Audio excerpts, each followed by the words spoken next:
नमस्ते दोस्तों, स्वागत है आपका हॉरर मैटिक में। आज की कहानी किसी किताब या फिल्म की नहीं, बल्कि बिहार के एक छोटे से गांव रामपुर की है, जहां के लोग आज भी उस पुराने कुएं के पास जाने से डरते हैं। ये कहानी है आर्यन की, जिसने अपनी जिज्ञासा में एक ऐसा राज खोल दिया जिसने उसकी जिंदगी हमेशा के लिए बदल दी। रामपुर गांव शहर से काफी दूर था। चारों तरफ खेत और बीचों बीच एक घना जंगल। गांव के बीचों बीच एक पुराना सूखा हुआ कुआं था, जिसे लोग भूतिया कुआं कहते थे। बड़े बुजुर्ग कहते थे कि उस कुएं में एक छाया रहती है जो रात के अंधेरे में बाहर निकलती है। आर्यन, जो शहर से पढ़ाई करके छुट्टियों में गांव आया था, इन बातों को वहम समझता था। उसे लगता था कि ये सब गांव वालों का डर पैदा करने का तरीका है, लेकिन उसे नहीं पता था कि अंधेरे में छिपी कुछ ताकतें वहम नहीं, हकीकत होती हैं। आर्यन जब गांव पहुंचा तो शाम ढल चुकी थी। घर पहुंचते ही उसकी दादी ने उसे चेतावनी दी, बेटा, सूरज ढलने के बाद उस पुराने कुएं वाली गली मत जाना, वहां वो जाग जाती है।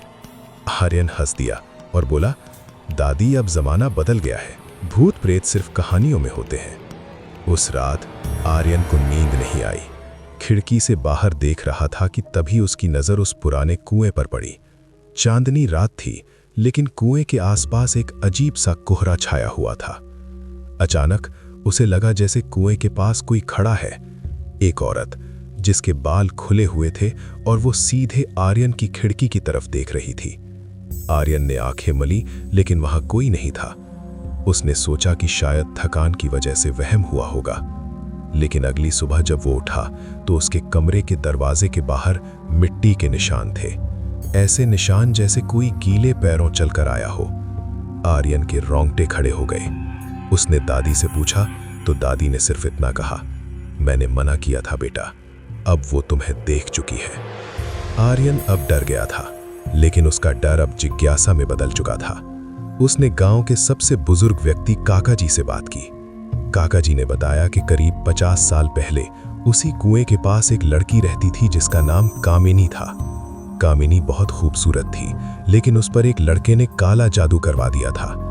उस लड़के ने कामिनी को धोखा दिया और उसे उसी कुएं में जिंदा धकेल दिया था।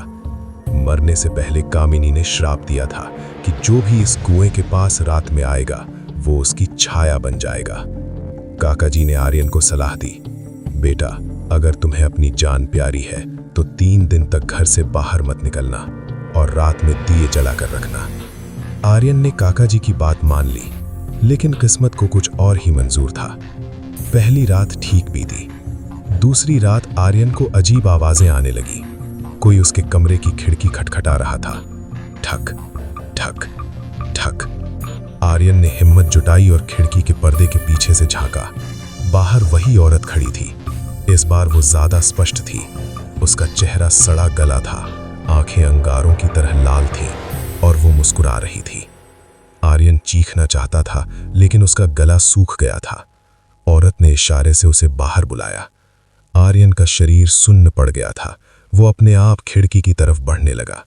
तभी उसकी दादी ने कमरे में दिया जलाया और मंत्र पढ़ने लगी। आर्यन बेहोश होकर गिर पड़ा। जब उसे होश आया तो सुबह हो चुकी थी। दादी रो रही थीं। उन्होंने बताया कि रात भर कामिनी की आत्मा घर के बाहर मंडराती रही। आर्यन समझ गया कि ये मामूली बात नहीं है। उसे उस कुएं से जुड़े श्राप को तोड़ना होगा, वरना वो उसे कभी नहीं छोड़ेगी। दोस्तों, आज की कहानी यहीं समाप्त करते हैं। नेक्स्ट पार्ट के लिए कमेंट करें। धन्यवाद।